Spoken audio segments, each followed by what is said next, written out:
This is The Guardian.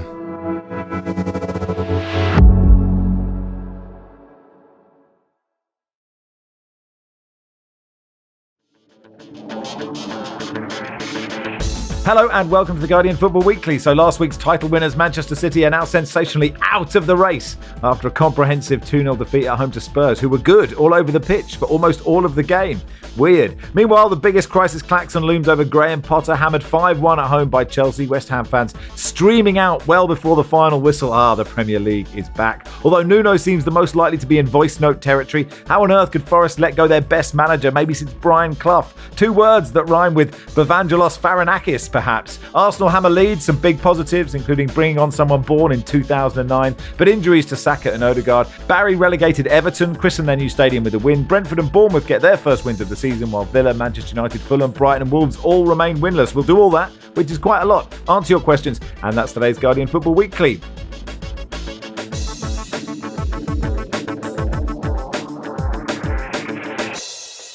On the panel today, Nedum Onuoha. Hello. Hello, sir. Hello, Dan Bardell. Hello, Max. And welcome, Sam Dalling. Hello, Max. Rob writes, Dear Football Weekly, as has been mentioned by several pod contributors and Barry over recent months, Thomas Frank famously starts slowly in his new job. Is Max excited for when he really gets going at Spurs? Let's start at the Etihad then, because we gave the title to City last week. And now they don't have it anymore after being comprehensively, would you say, Nedum, comprehensively beaten by Tottenham? Ooh, good question. Asking the former Man City player and fan if they were comprehensively beaten. It's a strong way to start. You've got to be honest with the listeners and with yourself. Yeah, this is where I'm allegedly paid to be impartial, isn't it? I was very, very impressed by Spurs. And to be honest, before going into the game, I thought if Spurs didn't have Kulusevski playing, City might be all right. You know, I'll be honest, that's what I thought, because Kulusevski is the one that enjoys playing against City more than any other player, I think, through history.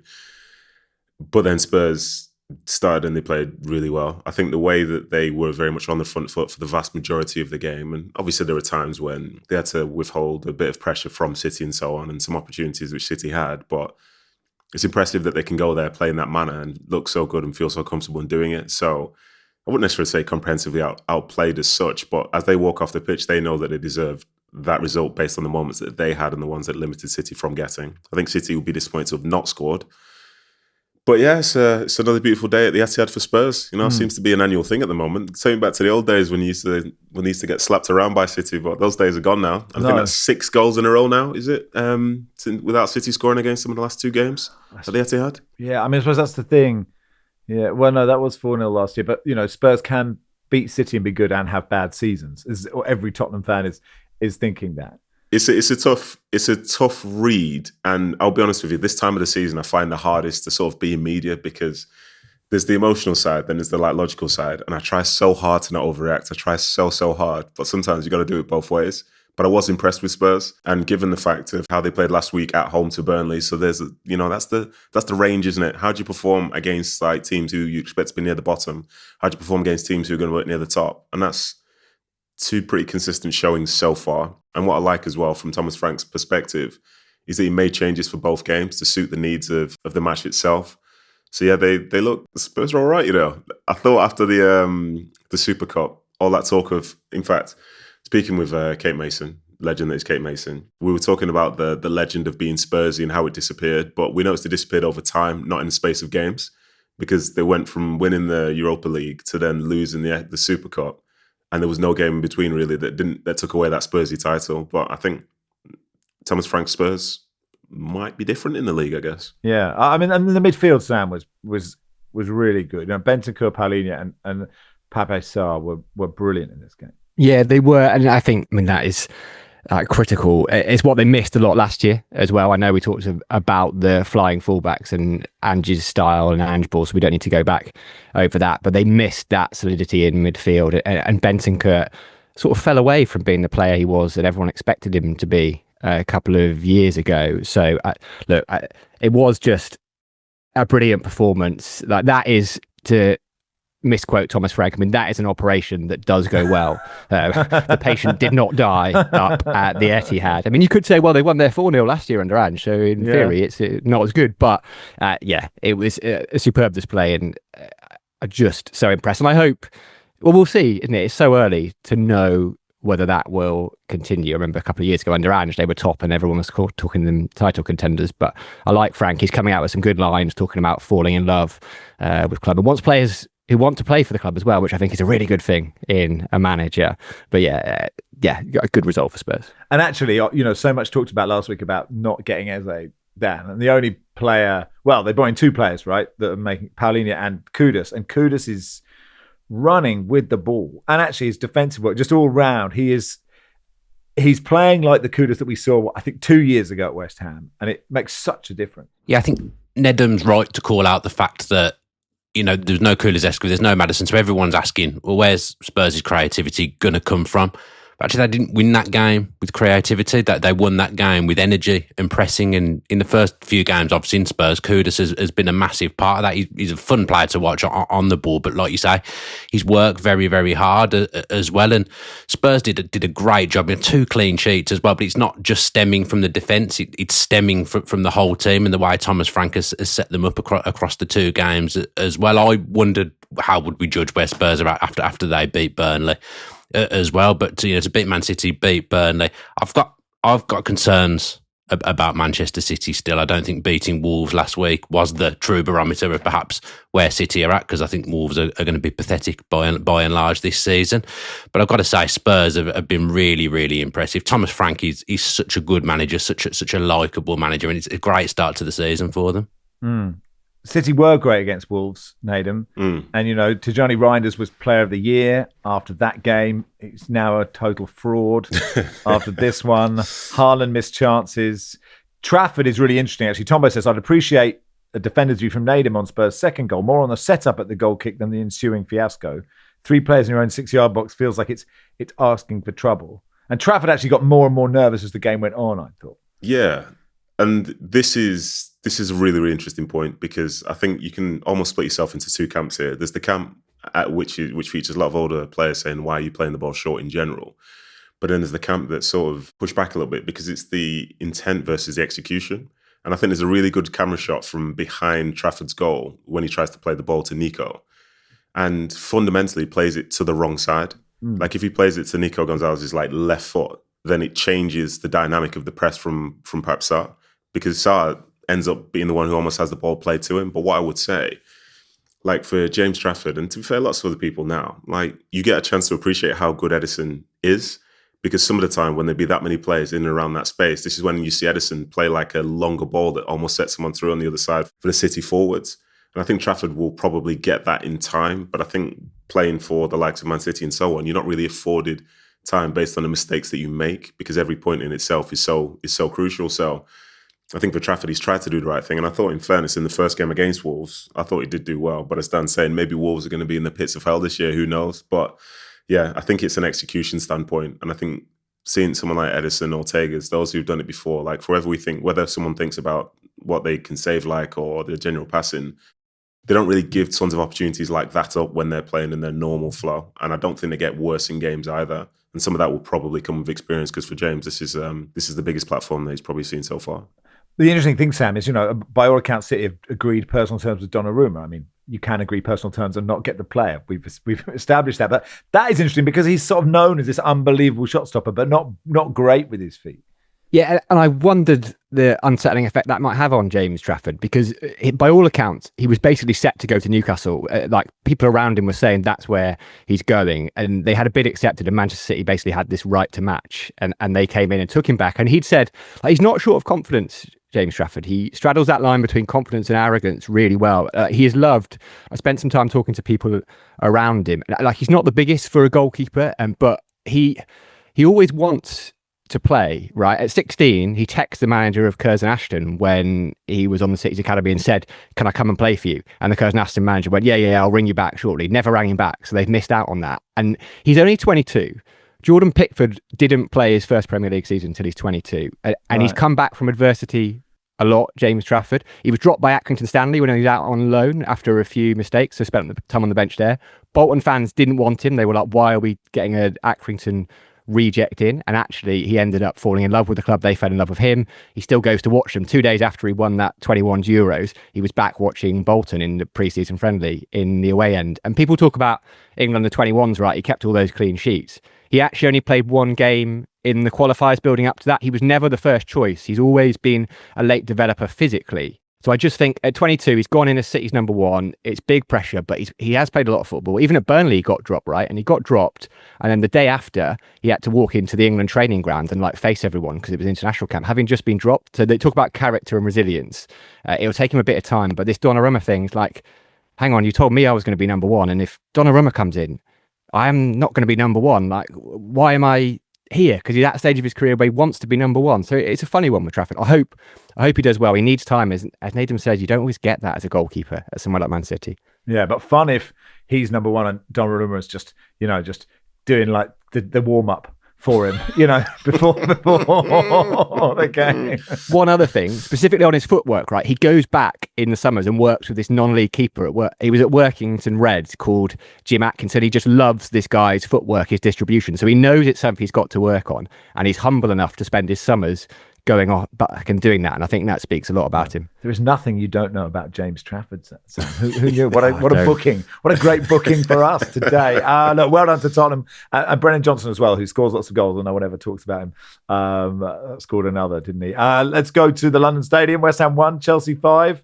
The constants in life, Dan. West Ham fans streaming out of the stadium before the final whistle. I think some before the half-time whistle. I think they're probably just going to the bar at half time. I think if they'd been 5-1 down at half time, perhaps you could say that they were leaving. But at 3-1, I think most of them were probably just going to the bar to have a pint and drown their sorrows, I would say. But it doesn't take away from the fact that West Ham are in a sorry state. I called them to go down before a ball was kicked, and obviously it's what I've seen in the first two games, conceding eight goals. They're in big trouble. I mean, as a goalkeeper coming and letting 8 goals in his first 2 games before Hermansen's come in, and it's been a horrible time for him. And they're just, I think, a mishmash of players, West Ham. And what's happened in the summer is they've still got that mishmash of players, but they've lost their experienced players who weren't necessarily going to play, but were a big part of the dressing room. And when the chips are down, who are those players now looking at? Bowen's a fantastic player. He's their captain, but I wouldn't say he's a natural leader. So they've lost a lot of experience from that squad. They've got players from kind of 3-4 managerial regimes now. I'm not convinced any of them are the right type of player for Graham Potter. I think they wasted their summer window 12 months ago and didn't really bring in any players that seriously improved the squad. And I think he's already treading on a tightrope, Graham Potter. I think West Ham could go down with 3 managers this season. That's one of my early season predictions. I think they're in huge trouble. You look at the fact the newly promoted teams have all already won games as well. That didn't happen for a long time into the last season. They're just hopeless, and it's not a happy place, West Ham, at all. I feel sorry for West Ham fans. Yeah. So who are your 3? Yeah, I was going to say who are your 3. Who are your 3? Dyche is one of them. And then what? Avram Grant? Who's it? Might throw Nuno in there. At some point. It's a good point you make that I think West Ham fans are desperate to Forest to sack Nuno, because then Nuno could go in and fix West Ham while Forest, and we'll get to them, we'll do something insane with Ange or Jose. Yeah, I was just going to ask Dan, who are your 3 to go down then? I had West Ham, Burnley and Leeds at the start of the season. I thought Sunderland would stay up. And then obviously the first week I'm thinking I'm really clever when they win 3-0, and then not so clever this week. And in regards to those teams there, and you mentioned Wolves as well, where do you see Wolves finishing this year? Do you think they've gone backwards as such? Yeah, well, every year you end up selling your best players and you're kind of circling the drain. At some point your luck will run out. Now I look at that Wolves lineup that played at the weekend, and very little quality in there, very little experience. I don't know how you've ended up with so little quality and so little kind of bona fide Premier League experience as well. And the manager's well liked there because he goes to the pub after the games and things like that when they win. I don't think you're going to see him in the pub too many times this season. West Ham fans will be delighted that we haven't talked about West Ham during this. What's interesting, Nedum, is they talk about, this midfielder's got no legs, which seems a bit harsh. But you look at Ward-Prowse and Souček and you go, you're often coming up against a 3. And because of the way they play 3 at the back, okay, it's not just you have 2 people and no one else is allowed in that area. But that just doesn't... You need legs around Ward-Prowse so he can have the ball and have time on the ball, right? Could you explain that to me further? Could you develop that point? You need legs around him so that he can have more time on the ball. How does that work? What I mean is, so I suppose that at the most simple level, neither of those players can run in a way that we talked about Pap Sarr, can like really press, right? So that means you don't get time on the ball if you're a centre midfielder with quality. You don't agree?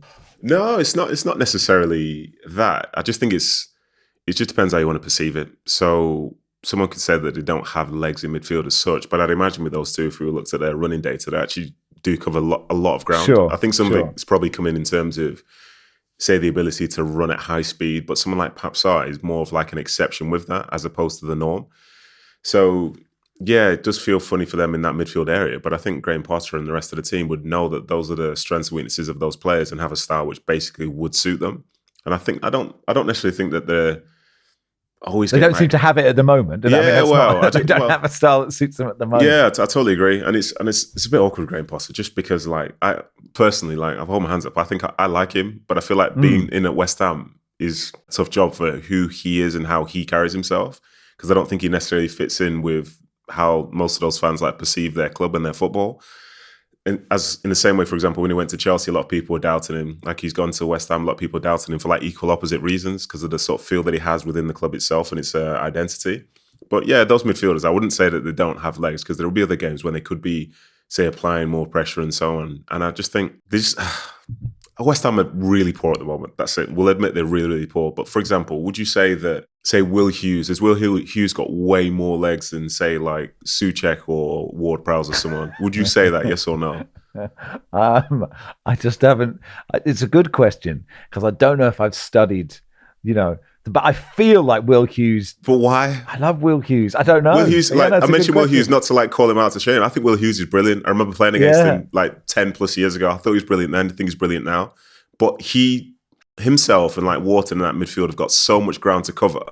It's not to say that they cover every single blade of grass, and they don't. Will Hughes isn't the same as Pap Sarr, but he still works really well within that space for Crystal Palace as an important cog in terms of how they play. I think the fact that they can't really link the back line, the midfield and the forward line and have something that looks cohesive and really hard to play against is probably a bigger concern, because the better teams that we've seen so far this season, it all feels like one. We were talking about Spurs and how they looked like the 2 clean sheets have come because they're pressing well from the front, supporting from midfield.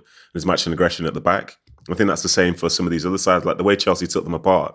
Obviously, barring Hermansen having 1 or 2 issues for the last week or so, is the whole heart, it's the whole approach, everyone's together and so on. Whereas for West Ham, it just doesn't feel like that's the case. I wouldn't necessarily go to legs first, because one thing I'll say as well, as a player, it's very awkward when people say you got no legs. No, very of course, awkward, my friend. Especially when it's you, Max. When it's you, Max, that's what makes it worse. And actually, it's an interesting point about how you analyse the game, because sometimes you try and look at the big picture, and sometimes you pick out a part of the pitch, but obviously everything is connected, right? And Correct. If Kudus is still there, then you've got somebody who is doing so much pressing that it doesn't really matter if you, inverted commas, don't have legs. Sorry, Sam.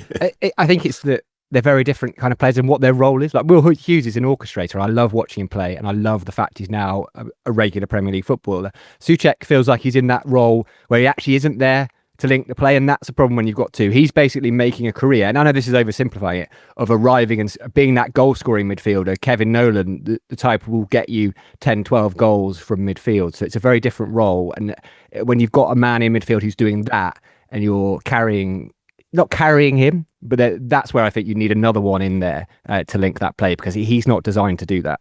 Chelsea were good, it's worth saying, Dan. Yeah, João Pedro's so good as well, involved in pretty much every goal on Friday night. But yeah, I'm watching him, and he feels like he's an old player for them because of the Club World Cup. Like, it feels like he's been there forever, but it's kind of second Premier League game. And I just think Chelsea look good without Palmer as well, which is a really, really big thing. Esteval looks like a breath of fresh air. I think he's going to be a very, very good player.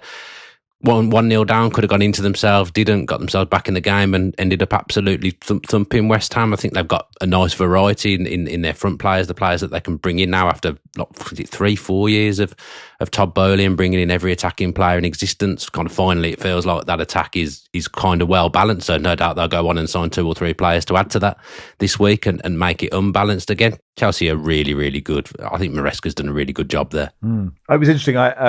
Cole Palmer looked very sad in an unseasonably warm puffer jacket, didn't he? And I was watching it with the volume down while I was watching the Australian spin-off of Death in Paradise on the big TV with Mrs. Rushden. And I was like, God, Maresca's kept cutting to Cole Palmer. And I was like, they've dropped Cole Palmer. They didn't win last week. This is a mad decision.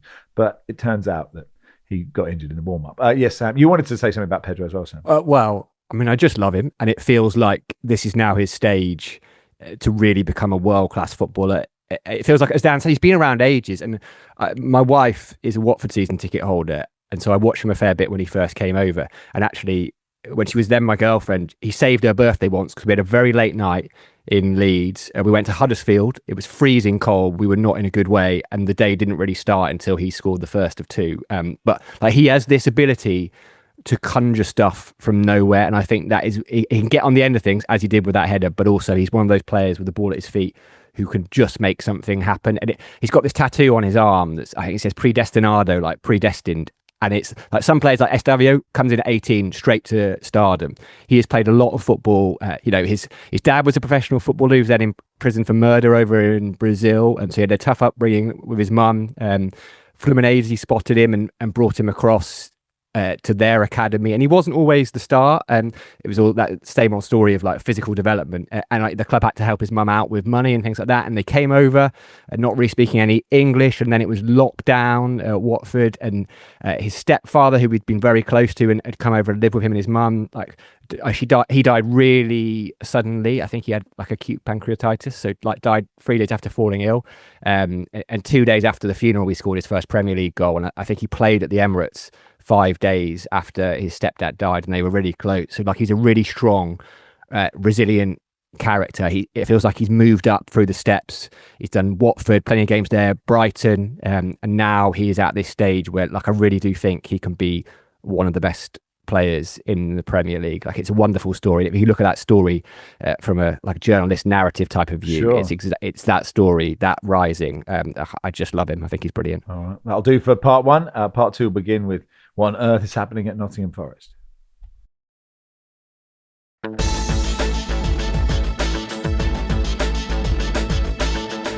Welcome to part two of the Guardian Football Weekly. 11th of September, a few tickets left for the Troxy in London. Let's fill it. 2,500 people or something. We can come on. That's the average attendance of, I don't know, Barrow. Surely we're better than that. Me, Barry, Wilson, Nicky Bandini, Johnny Lou. Cameos to come. Tickets can be purchased by heading to theguardian.com/football weekly live. It'll be live streamed across the world. So any of you listening to this have literally no excuse. Let's go to Selhurst Park. Palace 1, Forest 1. David says, has Nuno gone back to his dying Jedi persona? Has he felt a great disturbance in the force, as if a million voices cried out in terror and were then suddenly silenced? It would explain Morgan Gibbs-White signing that new deal. Maybe Darth Marinakis found his lack of faith disturbing. We'll get to the game, which wasn't bad, but the Nuno story is extraordinary. On Friday, it was being reported he might be sacked before the game. He was incredibly open in his press conference. You've probably heard it, where he said, I used to have a great relationship with the owner and now I don't, basically. And he said, there's no smoke without fire. There's also apparently a rift between him and Edu, the new head of recruitment that came in from Arsenal. But Nedum, if you're a Forest fan, you are thinking, why would we possibly mess this up? It's going so well. What are we doing? Valid point. When they were going to the game yesterday, I think I was on radio and there were a few fans that were speaking and they were actually defending both parties. They said, we love Nuno. But the owners helped us out so much and this, that and the other. And they didn't really want to like fully attach themselves to something too aggressively at this moment in time. Because in theory, like the owner has helped them be in a position which they probably never thought they'd be in. But then so's Nuno as well. So it's weird that you're having this level of like car crash in the same week where you signed like Hutchinson, you signed McAtee and another player. You know you're going to be in the Europa League and things seem to be positive. And especially going into the big game that we never thought we'd see between Forest and Palace, the two European rivals, or at least from a litigation standpoint anyway. It's disappointing. Like, I think most fans, I'd probably say every fan, probably like it when there's good things being reported about their football club and the football is the main point and that can be spoken about. But whenever it's all this stuff behind the scenes and they've got no real say in it, you almost feel a bit embarrassed by it. And in some ways, I think this does feel a bit embarrassing. And as I look at it from Nuno's standpoint, you wonder, like, why is he saying the things that he's saying?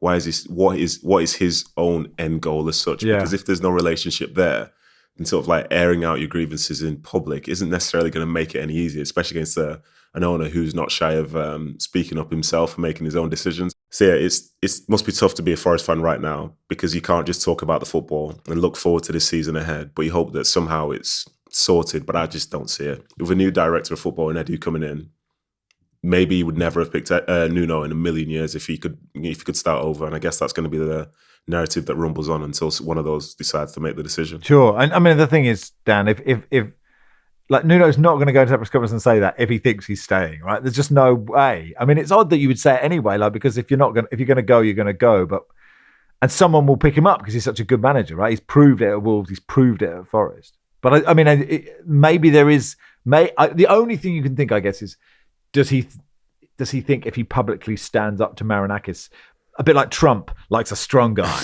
maybe Marinakis likes a strong guy too. I don't know. Yeah, and the other thing I can think of is that he would expect the fans to come out and be up in arms about it and side with him. And like Nedum says, maybe that's not what's happened, because they do love the owner as well. I kind of feel like the writing was on the wall a little bit at the back end of last season. I can't remember the game, but when Marinakis stormed on the pitch and kind of had that to do with Nuno, I did think this isn't going to last. And they looked like they were certs for the Champions League. And I think the owner would have thought, we're going to get into the Champions League here. And then they didn't, and they dropped down to the Conference League, and now they're back in the Europa League. But I do always think now that now Forest have reached a level with all that's going on around the club now and the changes in the hierarchy and behind the scenes, standards are going to be elevated. They're going to be very, very high. And whether that be results on the pitch or the way Nuno handles themselves, it doesn't feel too far away for me from a parting of ways. And I don't know whether there's some agent stuff going on here as well, because Edu likes to work with Keir Drapchin, who's just brought Douglas Luiz to the club. Nuno's got a different agent who I think's been heavily involved in the transfer policy up until now. So it's almost like the two worlds are colliding. And at the end of the day, Marinakis is the owner. Nuno's not going to come out the right side of this. So to hear him speaking the way he's speaking, I found a little bit confusing. Rumours of Ange, Jose, Brendan Rodgers. I mean, Jose and Marinakis sounds fun, doesn't it, Sam? But if you've come from Nuno ball to Ange ball, that would also be odd. But I mean, I'm all for Postecoglou back in the Premier League as soon as possible. Yeah, so am I. But I don't think you are if you're a Nottingham Forest fan. That would be a terrible move, right? Because they would go from being this side. They were so solid last year, right? They didn't mind not having the ball. I had looked. They only had 50% or more of possession in 7 Premier League games last year, which for a team that was in the Champions League spots for that long, it is not what you'd expect. And the most they had was 55, right? They like to play solid defence. They've got Matt Sells in, and they hit teams on the break with pace, and they use Chris Wood. So it's not a squad that's moulded in the Ange mode, so I would be a little bit worried. I mean, it's just all strange, isn't it? I mean, how can Nuno come out and say it's absurd that people are suggesting that I'm going to lose my job? It's like, well, it's not really absurd, mate, because you came out in a press conference and said something you didn't really need to say whatsoever.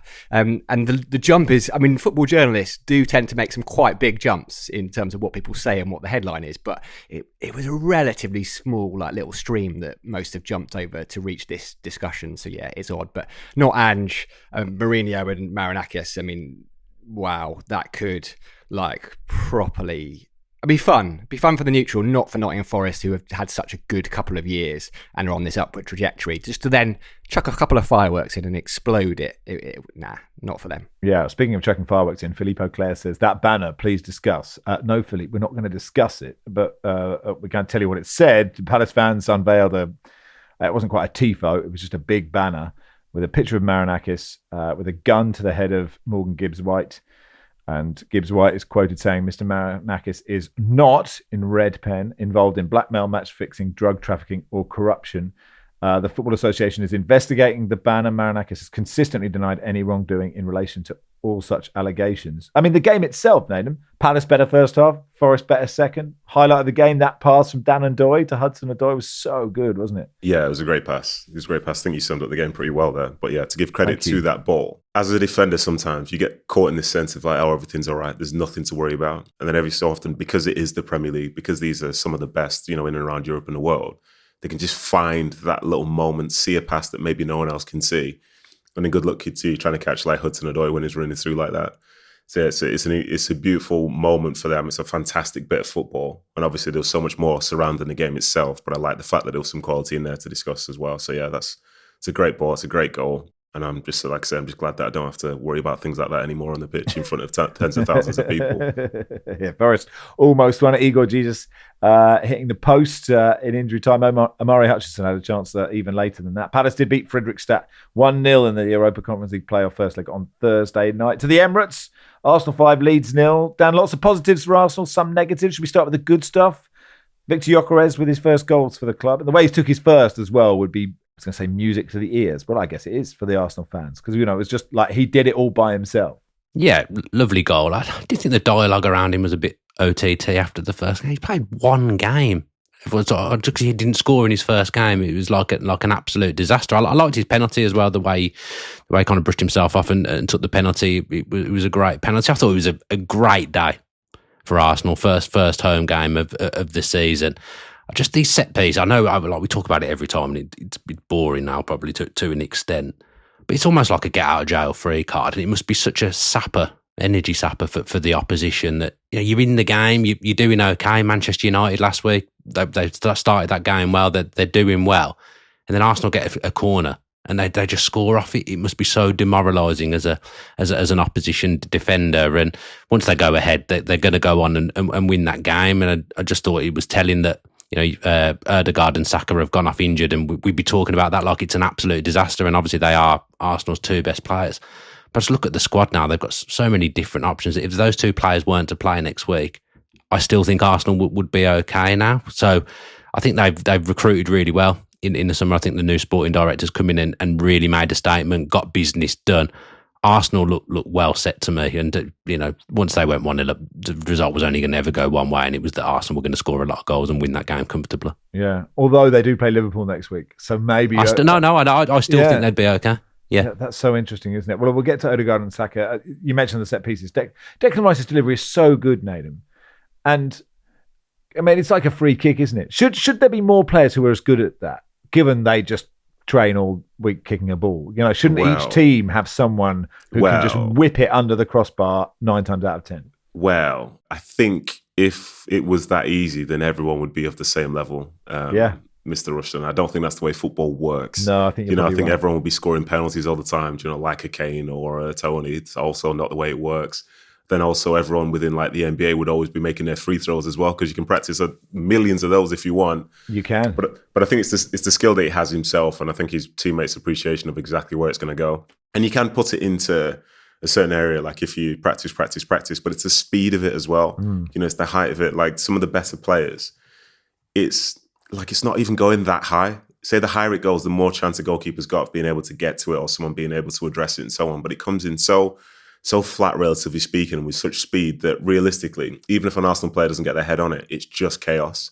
Like that's what he serves up so well. Put a ball into the 6-yard box, basically, where there will probably be 5 to 10 bodies. And at which point, as a defender, as an attacker, whoever touches it, it's probably not going to be fully cleared, and it might just go in anyway, because it's so tough to play against. So, credit to Arsenal. And I'm with Dan as well. Like, it's what Arsenal do. It's not like exciting, but it's really effective, incredibly effective. And every time they get a set piece, you're thinking, well, here it comes. And that must be a great tool to have, and maybe something they'll need to lean on, maybe for a little while at least, if Saka and Ødegaard are going to be out for a little period. 15-year-old Max Dowman came on. It's interesting how excited we are by someone who's essentially a child, just someone so young. The difference between that and an 18-year-old coming on the pitch, like there's the genuine joy when he came on from the Arsenal fans. Born New Year's Eve 2009. Number one was Killing in the Name, Rage Against the Machine. I think it was the X Factor protest song. It's interesting, Sam, that you can't, just if you start the game really young, it doesn't guarantee success. If you look at the top 20, there are some good names in there of the youngest ever. Wayne Rooney, the 20th youngest. Aaron Lennon in there as well. Ranieri. But it's no guarantee of success. But he does look useful, Dowman, doesn't he? He does. And I was trying to think what I was doing at 15. And I think I got GCSE maths statistics a year early, and I thought I was doing really well. I was winning at life. And then someone comes on in a Premier League game at Arsenal. And look, the beauty of them is, I think Dan's absolutely right. The squad, the depth they've got, you run through their attacking options, means it won't be quite like Ranieri, where he might have to play more like out of necessity. I think Arteta can use him carefully and try and keep the hype down. I mean, he had that volley chance, didn't he, that you were thinking, oh, is this his moment? And then the penalty at the end, I suspect there were some Arsenal fans going, oh, go on, give it Max, give it Max. I don't think that was ever going to happen. Like Gyökeres, the penalties will be interesting for Arsenal because Saka takes them normally. He was off the pitch, but I think Gyökeres had scored something like 27 out of 28 in the last 2 seasons. So he is quite a good penalty taker, and even if you take those goals out, the penalty goals out of his record, he's still got 60 odd for Sporting in the last couple of years. So it'd be interesting to see how that goes. I mean, Arsenal weren't even like that good, and I know that sounds weird because they've won 5-0, but they only had 5 shots on target. Like Arsenal can get much better. They were clinical, and I think they need to because Arteta's under a little bit of pressure, right? He spent nearly £1 billion now. He's got the players in that he wanted. He's got his centre forward, got his midfielder. I think he almost has to win the league. You look at 5-6 years in, 1 FA Cup. I know we talk about it, but you look at Wenger's last 6 years, he won 3 FA Cups. So I think Arteta, if he doesn't win the league this year, he might be in a bit of trouble. Yeah. Just to say that we have checked it out, there is no confirmation that Max Dowman 2009 was named after the then host of Soccer AM during the glory years. We can't be sure. The glory years. But that's what most people think. Danny, you were saying you don't think, because I think Odegaard and Saka being injured, we obviously don't know how long it is. That could be the difference between the title and not the title. You know, because you imagine Arsenal will be up there, and that could be 5 points or 7 points or whatever. I think maybe it was clumsy wording. I'm not saying like it wouldn't be bad news for Odegaard and Saka to be out because they are Arsenal's 2 most crucial players. What I think I'm trying to say is that I feel like they can cover it off a lot better this season than they would have been able to this season, and just that they've got different weapons now. So before everything kind of went through Saka and Odegaard, now they've got other players for things to go through. Now they've got a genuine centre forward to occupy defences. So I think just if they were to be missing for a period of time, I think Arsenal are okay. They will still win football matches. They will still score lots of goals from set pieces. They've got a centre forward. I just think they're better set than they would have been 12 months ago. Yeah, and actually, if Odegaard is out, not that is a good thing, but if it means Eze, well, yeah, we haven't even mentioned him. That will be fascinating to see. Let's go to the Hill Dickinson Stadium. First game for Everton there. They beat Brighton 2-0. I mean, the game could have gone either way, I think, Sam. But first of all, you were there. It does look amazing. Yeah, it's incredible. Like it's a beautiful ground. We took some photos. I was lucky enough to be there, as you say, and we took some photos outside, and then we looked at them, and it's like, you know, those AI generated images that you get before a new ground is built. Like the actual real photos of it look like that, and everyone was up there really early.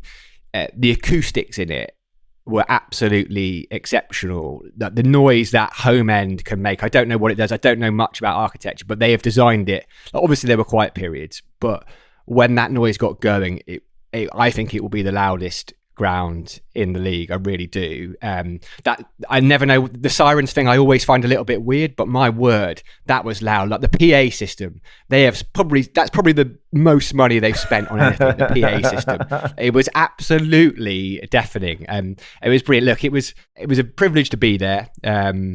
They've got to sort a few things out. We got lucky enough to get an invite into some like hospitality, how the other world lives, and 40 minutes after we ordered, we chased the food a couple of times and we were told that the food order hadn't actually been through. Dear. And then to make up for it, they brought all 3 courses at once. So by the time I got to my sticky toffee pudding, it was both cold and the ice cream had melted completely. So there's my first world problems.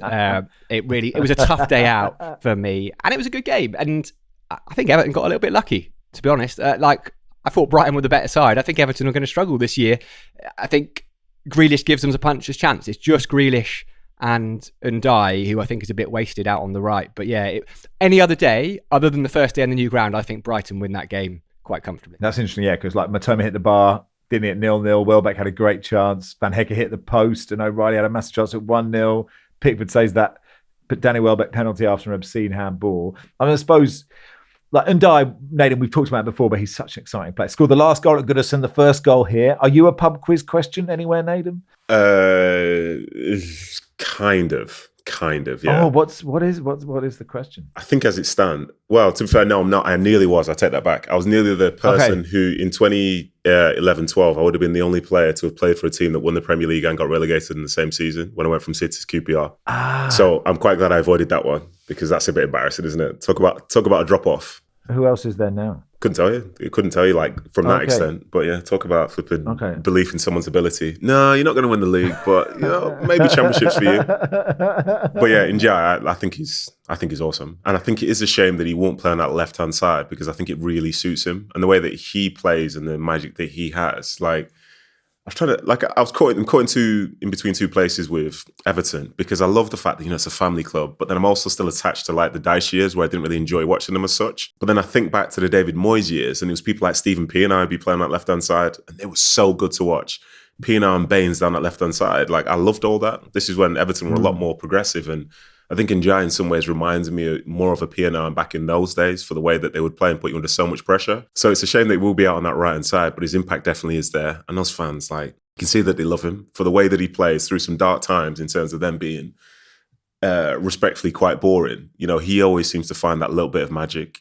And if he can form that sort of relationship with Grealish and others in and around there, then yeah, they'll be all right. I don't know if they'll be amazing. I think I'm with you guys as well that Brighton probably deserve more from that game. But for the history books, we're probably glad that Everton won their first game at home. And then they can sort of think positively, like nothing beats that first memory of a new place being a positive one with a good result, with new signing making a difference and yeah, the energy being up there. Producer Joel says, if the first cheers are good, the first boos are going to be good. Can you imagine? Around the Hill Dickinson. But I mean, it's interesting, they could just play, couldn't you just play Grealish in the 10 and then die on the left and that? That might work. Anyway, that'll do for part 2. Part 3 will begin with Fulham Man United.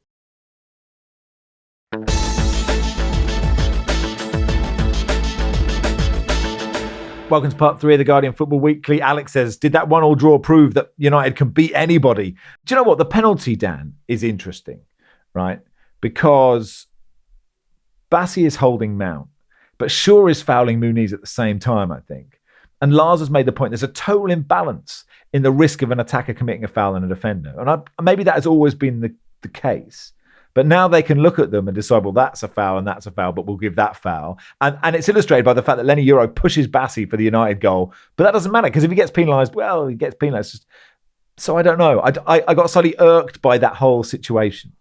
I guess it's based on where they think the ball is going to go and they'll focus on the foul that is nearer where the ball is going to go. I'm no expert on these things.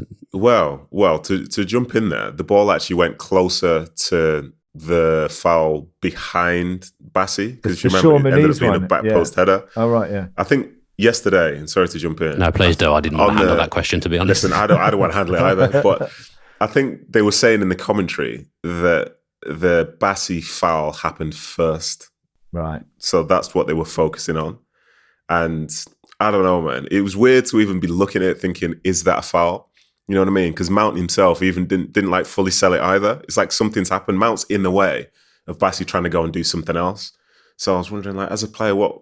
Obviously, you can't necessarily like grab someone, throw them, whatever. But like, what do you do at that point? You say, oh well, unfortunately, I can't get back there because this guy's here. Because I hate the number of penalties there are. I just wonder if you say, okay, VAR look at it and they go, well, if an attacker is fouling a defender anywhere, that takes priority. So like if you want a penalty, then none of your attackers can be committing a foul in the box. Because that evens it up slightly. Because at the moment, it's like, well, the attacker can do all sorts of pushing and pulling because it doesn't really matter. And the defender has to just, the defender's already got his arms behind his back in case it's a handball. Now you just have to replace it with, you just have to turn into a lemon. There's nothing you can do.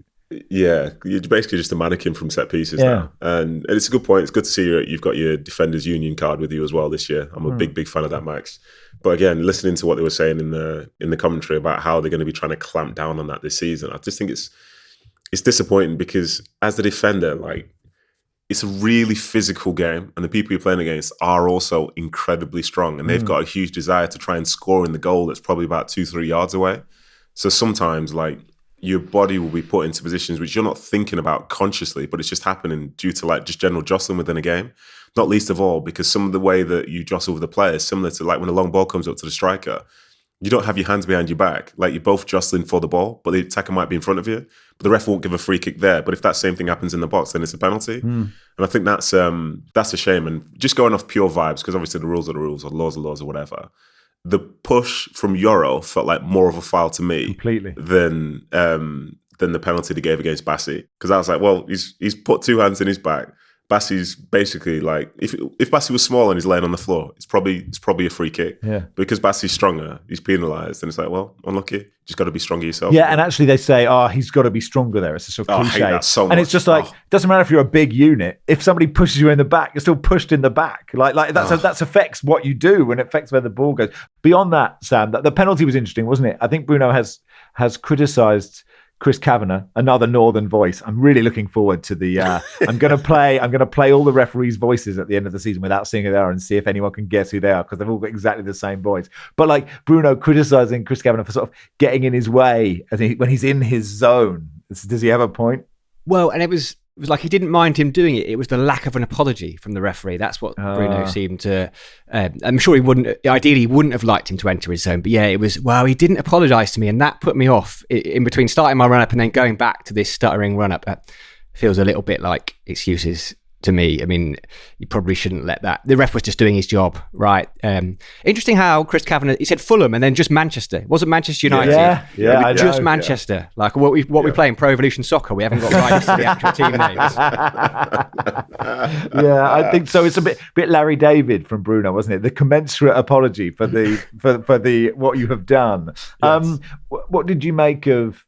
I thought Man United actually down were quite good in the first half in this game. Yeah, bit like last week. Lots to like about them. Just not quite all coming together. They couldn't seem to get that goal in the first half. Cunha did everything but score. That touch from the long goal kick was absolutely majestic. I think probably everyone in the world, although everyone hates Manchester United, probably not, but I wanted him to score because it was such a good touch, such a beautiful bit of football. Yeah. And also he was in my fantasy football team, so I did have that as well. I really wanted him to score. He didn't. I think they're the kind of, you can see what Manchester United are trying to do. I think Mount's really interested me in the first couple of games. His role and the way he's played. He's such a good footballer, such a clever footballer, and seeing him play a couple of games for Manchester United, you feel that if he can stay fit, he'll be a real critical player, and that he'll probably be in the next England squad. Him and Grealish will probably get themselves in the next England squad by virtue of just having a couple of good games, because I think Tuchel will lean on experience.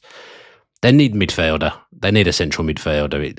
It's pretty desperate in there, I would say, and a goalkeeper as well. Every corner Fulham had, you felt like Fulham were Arsenal. You felt like something might happen because the keeper was just so weak. Obviously, did you think Fulham were Arsenal just because all their players used to play for Arsenal? Was that also? Well, that does help as well, doesn't it? But it's delivering. Was it Lukic who was actually delivering the ball like Declan Rice? He'd obviously been doing some set piece practice. Not John Lukic. Not John Lukic. No. Have I said his name right? It's Lukic. No, you're right. Sasha Lukic. You're right. Yeah, Sasha Lukic must have been working on the training ground this week, Max, because some of his deliveries were Declan Rice-esque. Yeah. Burnley 2, Sunderland 0. So it means all three promoted sides have won a game, which I think is good, Nedum. Are we going to have an exciting Premier League season at the bottom, or is it still August? And as Nicky said last week, football lies in August, and the promoted sides will all be the bottom three come November.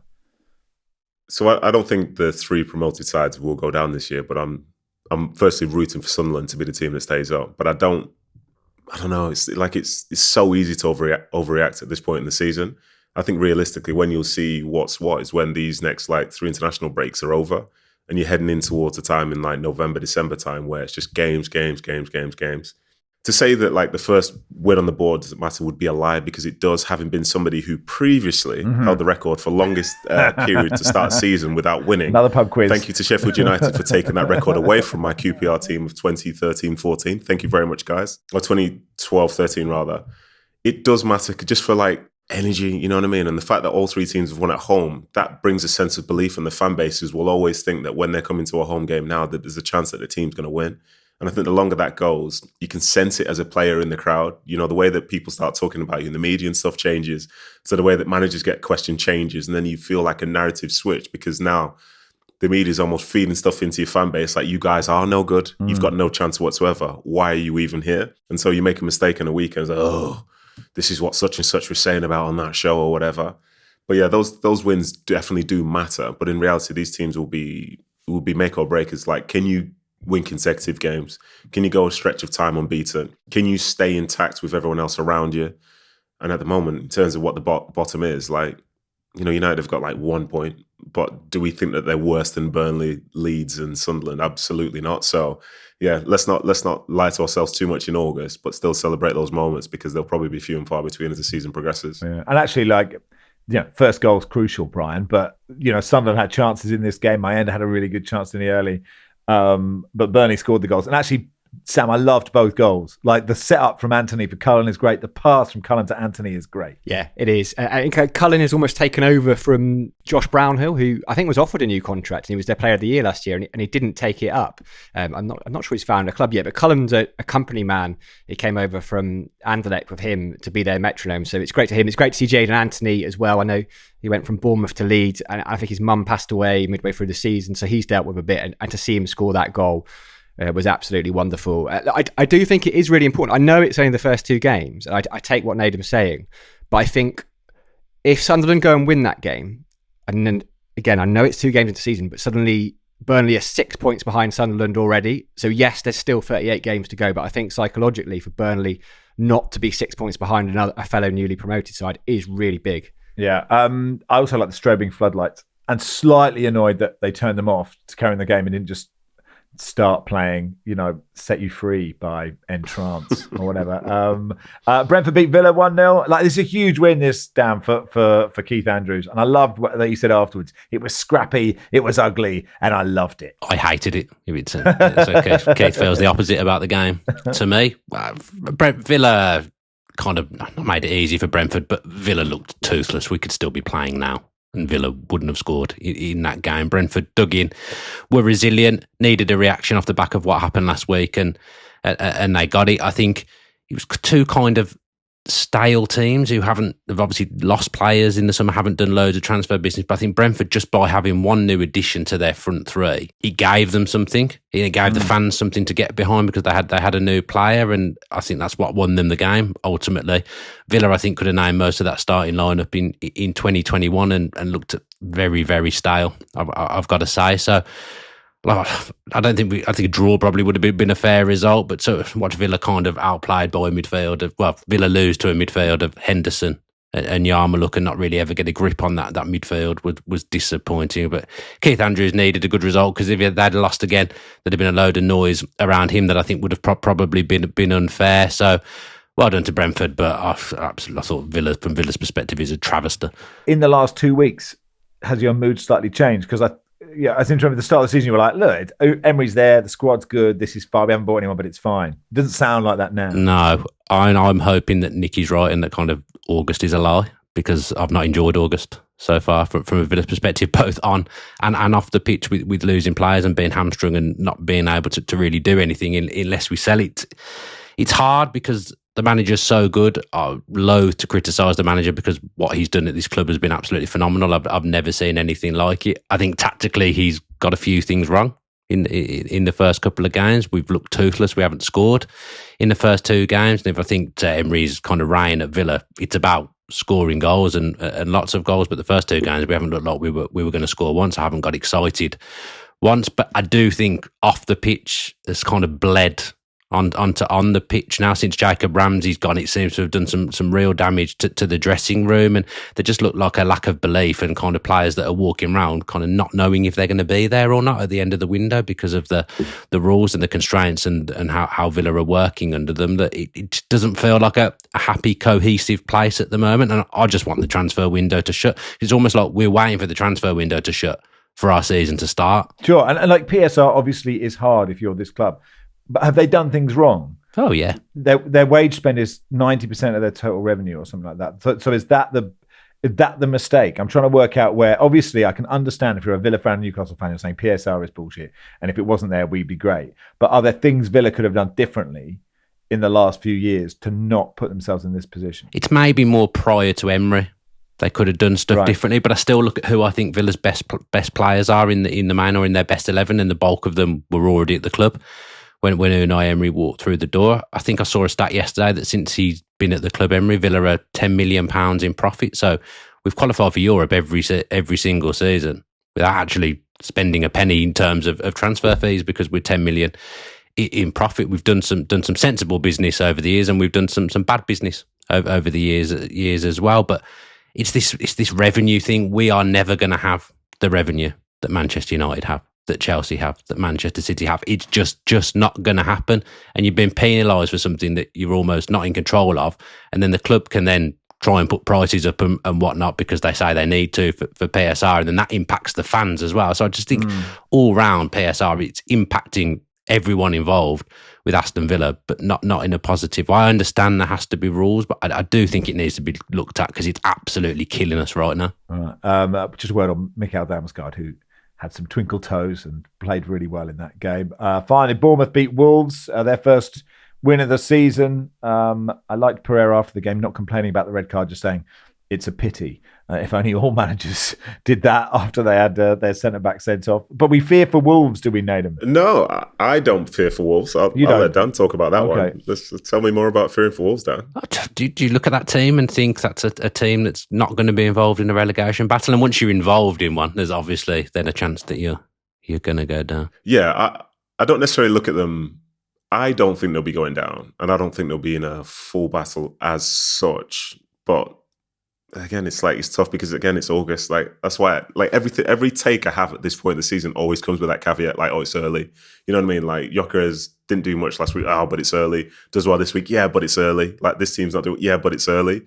So I personally don't think they'll be involved in a proper dogfight as such, because I still think they do have enough quality to carry themselves a little bit above, say, the potential bottom three. But they do need to find some level of format. I understand what you're saying, but I wouldn't necessarily judge them based on, say, losing a game to City or away at Bournemouth, to be honest, even though Bournemouth aren't necessarily going to have the season that they had last year. I don't know who their next fixtures are, but I wouldn't be surprised if they got a result in the coming weeks. How can you not know? I know. Plastic Wolves fan. Absolute outrage. That's okay.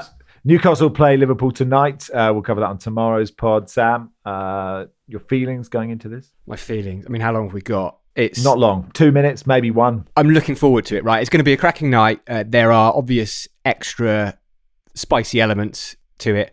I like Dan, can't wait for the transfer window to shut. I think the big name is Alexander Isak. I do think he will be a Newcastle player actually come the transfer window closing. I think we'll see a lovely statement on September the 1st, written by his agent again, probably saying, there's been a lot of misunderstanding going on this summer. I'd like to apologise to the Newcastle fans who I've always loved, and Eddie Howe, who my relationship with him has never wavered. Let's look forward to a good season. # away the lads. And I think he'll spell it incorrectly and use the Sunderland spelling or something like that. But look, tonight is...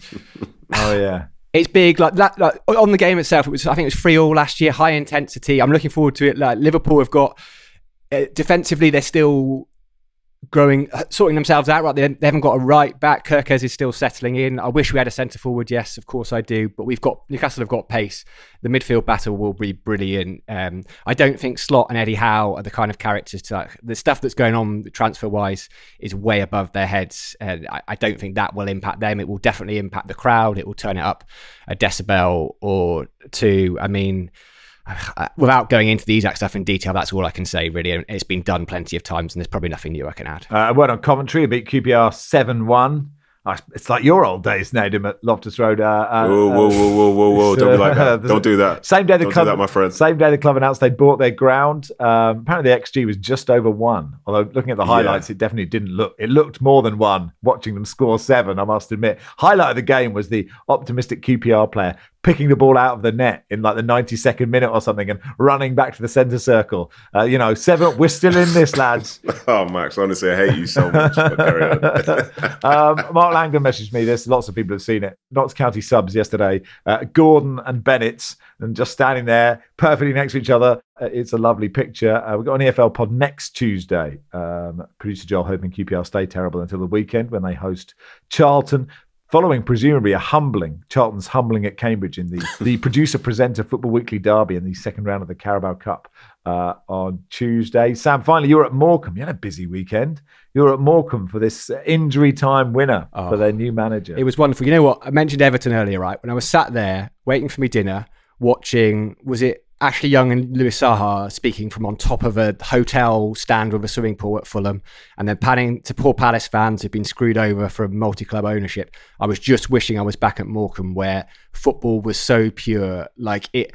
Sani has done a brilliant job, our colleague, of covering the story. But I was chatting to fans outside. Like there was this whole family, like 3 generations were there. There was this Scottish guy called Willie who'd come down 35 years ago to work at the power plant and become Is he the ground? He's not the groundskeeper. Not the groundskeeper. No. Okay, fine. And like he was talking about how it would have just left such a vacuum in his life. I chatted to Keith, who was the drummer, who started crying as he was telling me memories of like holding his son in his first game in the terrace. And they were like, what a difference a week makes. They were a week away from there being no football this season, and they were told they had to play the game because it was on DAZN. Manager out, manager in. They had 5 senior players on Monday. I think they signed a dozen. They had 2 training sessions together, which had to be limited to 60 minutes because the players haven't had a pre-season, right? You couldn't buy hot food. A tube of Pringles is all you could get in the ground. The new owners were there. They were introduced to Punjab Warriors. They scored after 6 minutes, and this guy, announcer, Mark Swindlehurst, who's been there 32 years, it was the best announcement I've ever heard. 6 minutes in, they score, and he just goes, well. And the crowd just went absolutely bananas. And then Altrincham equalised. And second half, they're holding on, right? Literally half of the Morecambe side are down with cramp. They really cannot cope. The players aren't physically in the place to be playing this game. And the manager, Ashvir Singh Jahal, who's a very interesting character, he switches formation, and he said to me afterwards, we hadn't played 5-3-2, so actually the players had to run over. I wrote it down on a bit of paper where they were all going to play, and I showed it to them. 10 minutes injury time, he is absolutely fuming. And then in the 8th minute, they break, and I watched him, and he had his hands on his head. And a couple of seconds later, the ball ends up in the back of the net, and he's running down the touchline. It's almost Mourinho-esque. The ground is exploding. Swindlehurst is back going, well. And it was just the sheer joy. The owners are up there celebrating. Like, the fans had said to me beforehand, if we get relegated this season, it doesn't matter because at least it's football we get to talk about again. It's not stuff off the field. And like, you couldn't have scripted it any better. It was absolutely perfect. The next day, Sunday, having all cramped up, they had a coach to Aldershot, where they've got a game at Aldershot on Bank Holiday Monday. They've got a whole load of new players, but they're just playing football, and they have a football club, and it was wonderful. Listen, beautifully articulated there, Sam. No better place to end this podcast, I think. Thanks, everybody. Thanks, Sam. Thanks, Max. Thanks, Nedum. Thank you very much. Cheers, Dan. Thank you, Max. Football Weekly is produced by Joel Grove. Our executive producer is Danielle Stevens. We'll be back tomorrow.